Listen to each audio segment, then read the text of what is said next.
Welcome back to Kairos Conversations. Today, we're going to be talking about verbal aspect in the Greek verb. Why do the debates rage? Why do the linguists plot in vain? This seems like a much heated debate, but we're going to make you feel much better about it, hopefully, after you watch this video.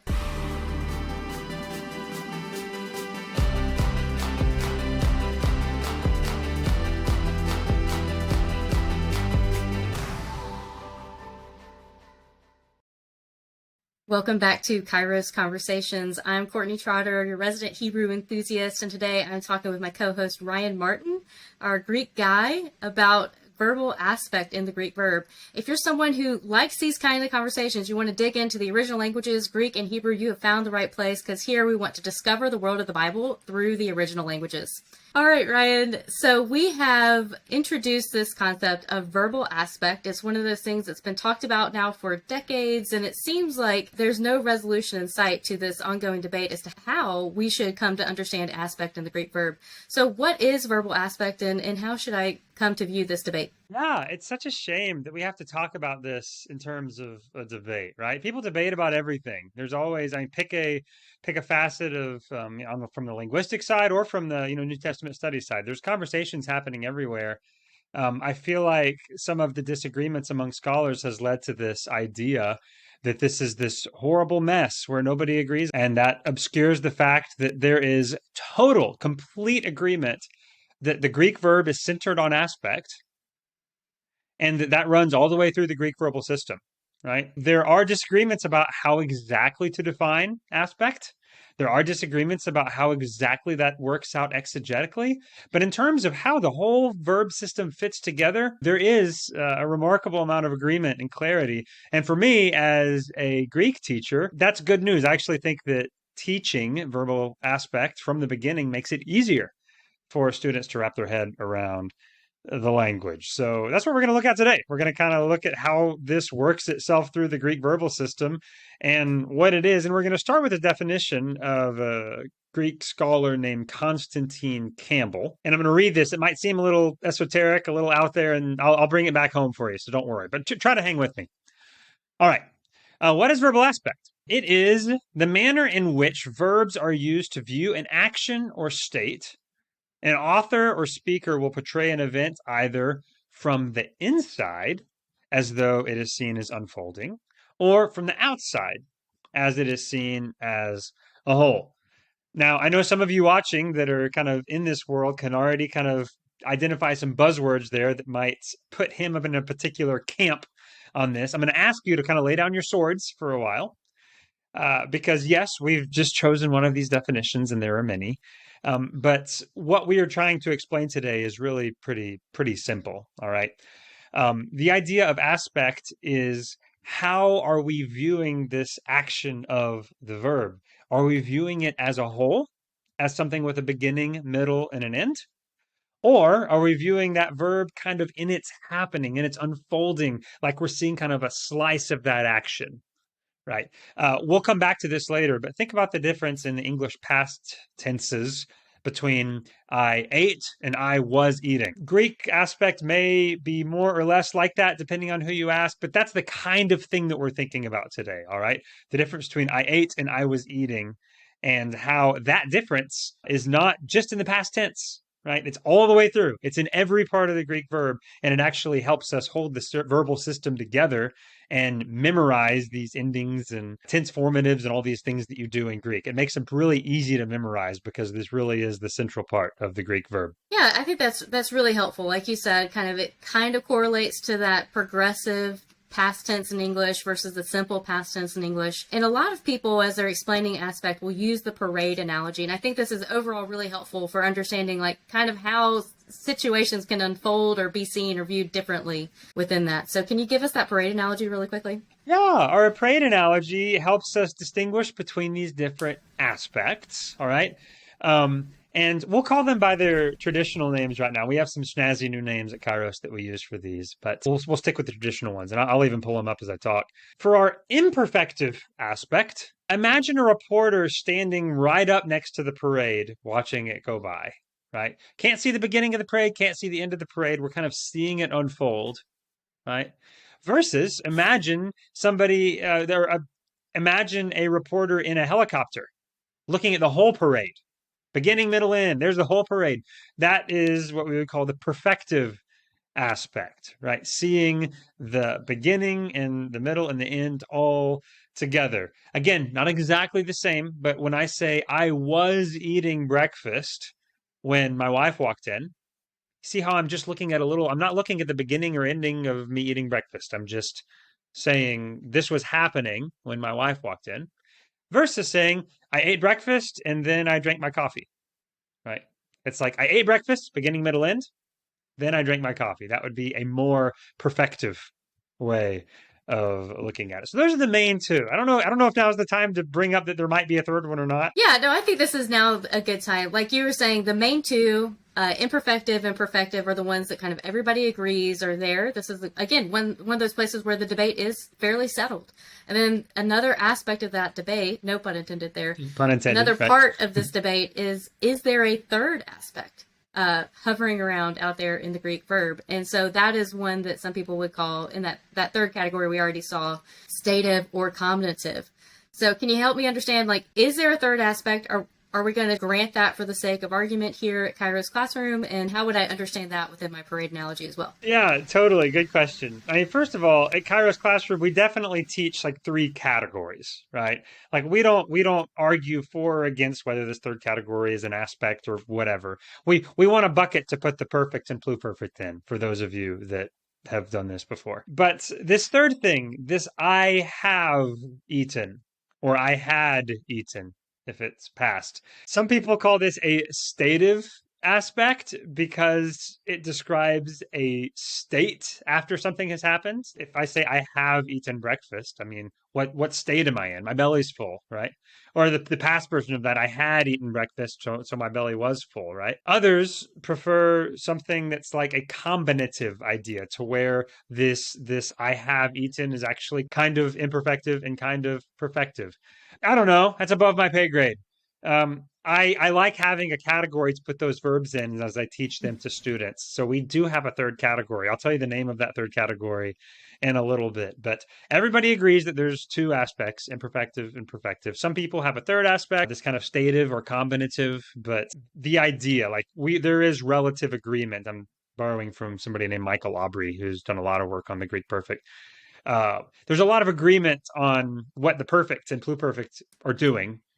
There's just disagreement on what bucket to put it in, right? How do we describe that in terms of aspect? But I think there's a remarkable amount of agreement on what it's doing, what it does. And then again, within that parade analogy, if my imperfective is I'm standing on the street and the parade is going by, my perfective is I'm in a helicopter and I can see the whole thing. What is then my combinative or stative? Yeah. Well, our colleague Taylor Brazil answered it this way, and I love it. After the parade has gone by, how does the street look?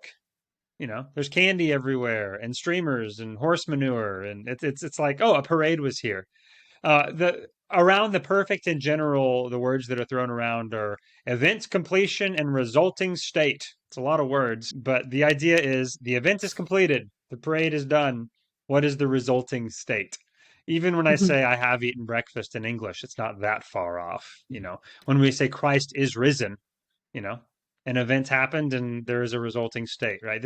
We do this in language more than we realize, but in Greek, I think it sits right in that spot at the completion of events and the state that results because of that. Yeah, I think that's all very helpful as someone who's trying to enter into these conversations as well. Now, what is somewhat hard sometimes to remember is like what these terms actually mean as you're going through there. And so we've come up, especially to help our students, we've come along and along with our colleague Taylor Brazil, we've already mentioned, come up with new terms to just bring a little bit more clarity to what type of action we're talking about. So these are ours. Can you explain those to us?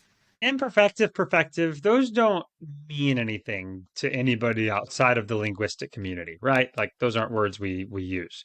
But borrowing from the language of these definitions, of these discussions, we've picked some things that we think actually would mean something to students. Instead of saying imperfective, standing right up next to the parade, we say unfolding, right? It's happening. We're not looking at a beginning, middle, and end. We've even got a little pictorial, you see that little graph with the fuzzy ends of the line. The idea here is that we're looking at kind of a slice of the action. We're looking at a part of that action, not of the whole. We're not including the beginning and end points. For the perfective, we've decided to call this simple. And by simple, we mean like not composite, not a slice, the whole thing, right? Beginning, middle, and end. This is the reporter in the helicopter looking down and seeing the whole parade. And for this third category of event completion and resulting state, we call these resulting verbs, right? Verbs that show that something is done, right? An event is complete. And now we are in the resulting state of that thing. A parade was here. There's the street. We can see it. Yeah, yeah. I think those are really helpful terms. And as we continue to go through this discussion and kind of show the chart, it really almost helps you memorize the verbs really easily if you have just these three categories. And I like the fact that all the simples we'll see will have sigmas in their endings, and all of the resultings will have reduplication. So S and R makes it a little bit easier to remember as well. So one other thing that comes into view within this discussion is tense. So how do I think about tense? Because normally, I'm an English speaker, so I'm used to thinking about tense, like how things fall on a timeline, how actions fall on a timeline before or after one another. How does aspect relate to tense? Is it different? Is it the same? As English speakers, that's kind of the word we associate with verbs, right? Tense, past, present, future. If there's a verb, we should be able to put it on the timeline. Greek does not have tense as the main thing that holds the verbal system together. All right. First of all, where there is remarkable agreement is that outside of the main verb, the indicative, the I ate, I will eat, I have eaten, outside of a main verb, in our participles, infinitives, subjunctives, imperatives, all that stuff, everybody agrees that there's no tense here. We've known that for a long time. Nobody's thought that for a long time. If anybody, if your pastor or somebody you're arguing with tries to say, "Oh, this is a present participle, so that means it's happening now," or "This is an aorist participle, so that means it's in the past," or something like that, it's just no, that's not how this works. Okay. Now, in the indicative, with the main verb, it's an open question. Some people say there's tense, some people say there's not. But even for those that say that there's not, we still have a distinction. We still kind of have ones that are typically non-past and ones that are very often past. So we at Kairos do teach tense. We think that there is tense in the indicative and teach that to our students. I think somebody coming in from a different line of thinking would slide in really nicely and still understand what we're doing, and all of the way that the words fit together would still make sense. But yes to tense in the indicative, and definitely not outside of the indicative. But the question is not, is there aspect or is there tense? Constantine Campbell, whose quote we used at the beginning, is great and says it this way. The question is not aspect or tense. The question is yes to aspect and maybe to tense. So regardless of whether you hear a scholar say there's tense in the Greek verb, there's no tense in the Greek verb, the question of aspect is not dependent on that question. Yeah, I think that's very helpful. Even if you come down to either side of that debate, yes to tense or no to tense, regardless, aspect or how that action is seen as unfolding or resulting or simple is the thing that is prominent, is at the forefront of the Greek verb. Yes, and goes all the way through every mood, right? Every mood has aspects. Every Greek verbal thing, even infinitives and participles, are either unfolding, simple, or resulting. Yeah, that's really helpful. That's really helpful to know as someone who's beginning to study Greek. It can feel overwhelming at first, but I think that's really helpful to know about aspect. All right, so now that I kind of have an understanding of how the Greek verb wants to work, that it's aspect prominent, regardless of how you account for tense in that indicative, but it still is aspect prominent no matter what, why does it matter for me as an exegete or a student of Greek to really consider this as the main part of my Greek verbal system? I'm speaking to you right now mostly as a beginning Greek teacher and not as a New Testament scholar. Okay. Mm-hmm. But I want to answer in two ways. First reason it matters is because it's true. We don't get to decide how Greek works. Greek works a certain way. And we try to figure that out and then try to read it accordingly. If our goal is to get as close as we can to the way that this language was spoken and understood, we kind of got to deal with it, right? Okay. But here's my second part of the answer that is great. As a Greek teacher, breaking down the Greek verb by aspect makes it easier and less confusing to students. Yeah, you heard me right. If you're a Greek teacher that's watching this right now being like, hey, I don't do the aspect stuff because it's confusing and they don't even know what they're like, hear me out. Okay. This makes the Greek verb make sense. You don't have to explain to students why present participles aren't present or why aorist infinitives aren't past, or like you don't have to explain these things, because when they see everything in terms of one of these three aspects, including the indicative, just with the idea that we have the two tenses for each aspect in the indicative, it just, everything makes sense to the student and they can see the patterns. Here, I'm going to pull up a chart here that just kind of gives you a very quick glimpse at all the moods, our three moods and our two quasi moods, our infinitives and participles, the stuff built on verb roots. Do you see how in the simple, look at that second column. See how there's tense formative sigmas everywhere? Isn't that great? Simple sigmas. And look at our resulting, right? Where we have it. We got reduplication. We got resulting reduplication. Everything in our unfolding is built on the same stem. It kind of can replace the principal parts idea. Not that you don't have to deal with irregular verbs. You still have to deal with irregular verbs. But in terms of like a guiding structure for how the verbal system fits together, it makes it easier for students. I promise. Give it a shot. I really think that your students will thank you. So yeah, why do this? Well, because it's the way that it is, and conveniently for us, because that is what holds the Greek verb system together, it makes it easier to learn it that way. And I can actually attest to this. Actually just last week, I reached out to a friend who would attest herself wasn't the best Greek student, but really loved the languages. And I was like, hey, can you just look at this chart and tell me what you think about it with these terms up at the top, unfolding, simple, and resulting.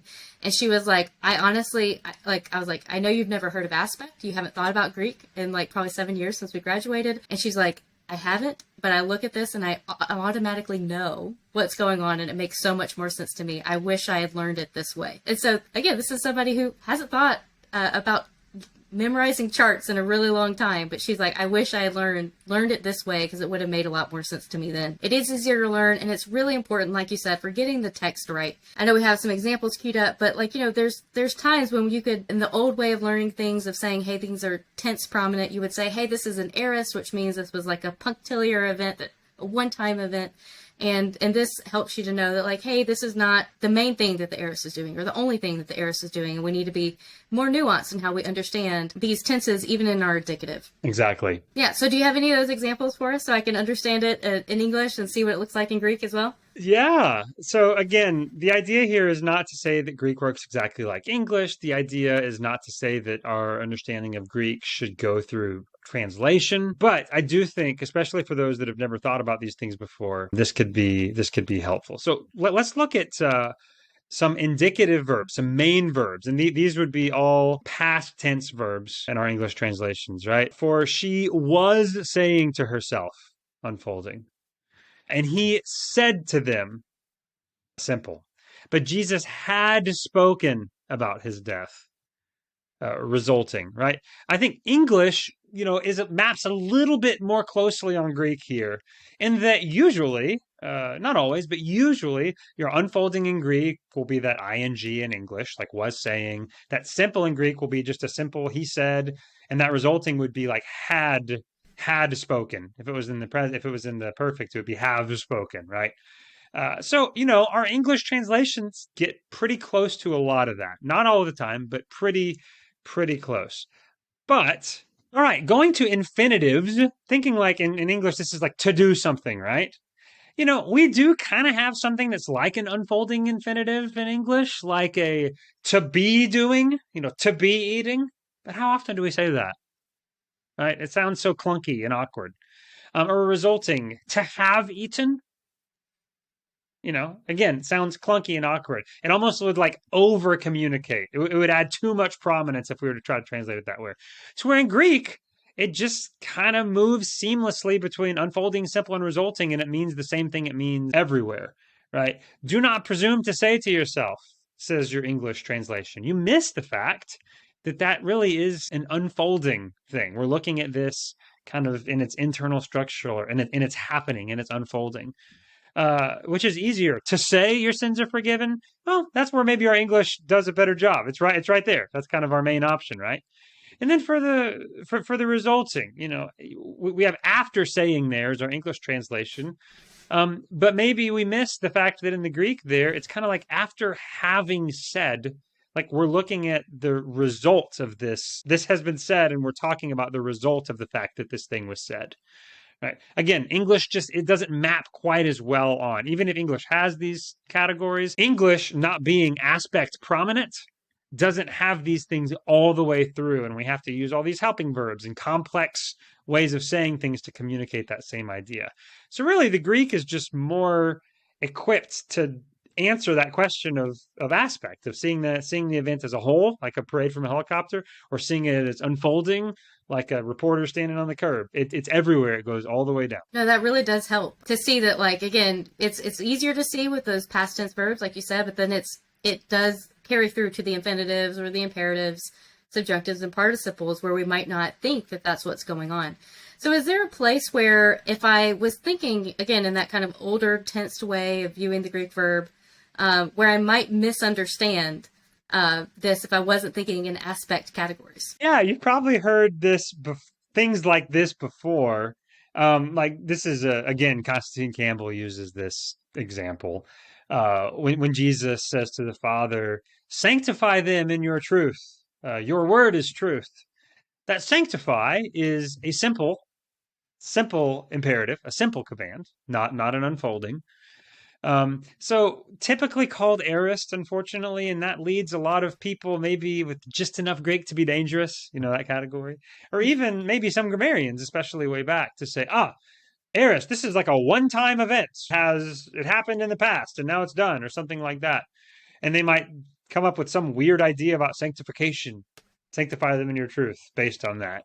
And, really, I think anyone that's reading the Bible well would say, oh, yeah, that's clearly not what Jesus would be asking the Father to do. But now, I mean, we know why, because that's not what the Greek verb is doing. It's not telling you whether this happened, one time in a moment. This is simple because it's just a general whole bound expression of sanctify them. This is the thing that I want you to do to them, Father.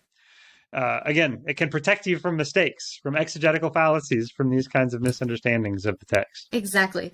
So thank you so much for walking through aspect versus tense and how I can understand this as kind of a beginner, and even me as a teacher, how I might feel compelled to now begin teaching this way, even if I am not super well versed on the entire aspect discourse.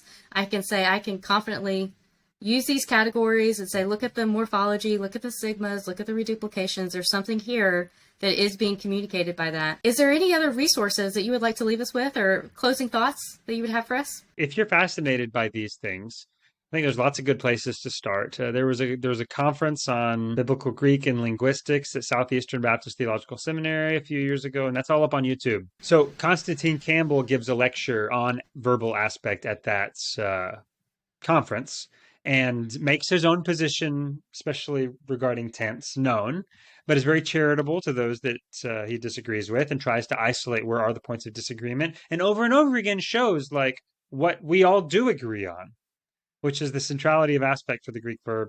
There is a collection of essays called The Greek Verb Revisited that has several really helpful essays on this. The one in there by Nicholas Ellis on morphology and aspect, something along those lines. We'll put the links down in the show notes.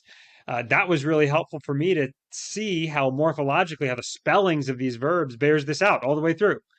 And for me as a teacher, that's really important because that shows me how I can explain this to my students. The article in that book about aspect argues for a more temporal understanding of aspect, and a little different from the definition that we saw Constantine Campbell give. So if you wanted to see the other side of that debate, you could read that. But Con Campbell himself has a book, kind of an introduction to verbal aspect in the New Testament, something like that, that is very helpful and a good introduction as well. So I think there's lots of good places you can start. Yeah, we'll have both of those books linked for you in the description. They're also in the thumbnail if you want to see a picture of them. That's what they look like. But thank you again for walking us through that and helping us to see why aspect is so important to understanding Greek if we want to be good students of Greek. If you like this kind of content, like this kind of video, please be sure to like, share, subscribe. We appreciate all of you who are patrons, and so you can join our patron community as well if you would like. And until we see you next time, may the Lord bless you and keep you.